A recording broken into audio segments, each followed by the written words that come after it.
Pertempuran kota, city warfare tak dapat dihindari oleh militer Rusia dan Ukraina saat ini.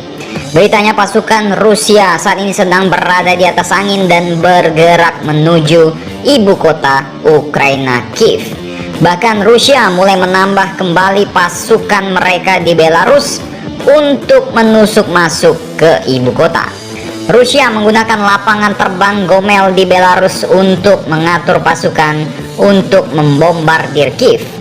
Sementara pasukan darat Ukraina saat ini sedang bertempur di kota-kota di beberapa arah di sekitaran ibu kota Kiev, dan pasukan Ukraina juga bertempur di sekitar Mariupol di selatan dan Kharkiv di timur laut negara itu. Jadi serangan Rusia dikerahkan dari berbagai sudut, bos.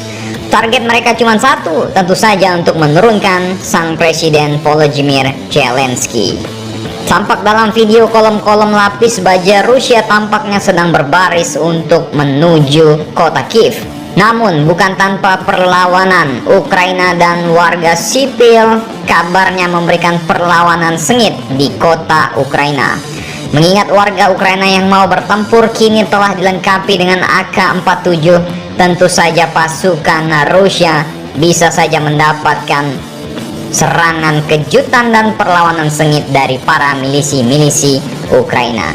Sementara pertempuran sengit masih terjadi di pinggiran di dekat Kiev, dan Kiev merupakan benteng terakhir Ukraina.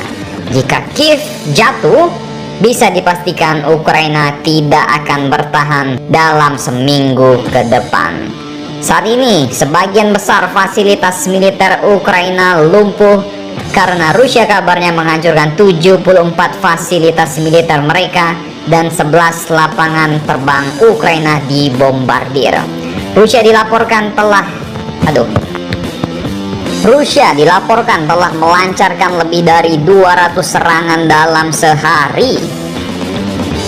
Wajar saja dengan lumpuhnya fasilitas militer di Ukraina dan absennya pasukan NATO yang tidak ada kontribusi sama sekali alias pelongo di perbatasan, bukan tidak mungkin seluruh kota-kota di Ukraina bisa jatuh ke tangan Rusia.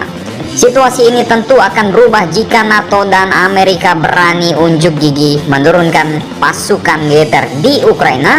Namun tentu saja dengan resiko akan mengakibatkan perang skala besar antara NATO dan Rusia. Jadi serba salah ini sepertinya.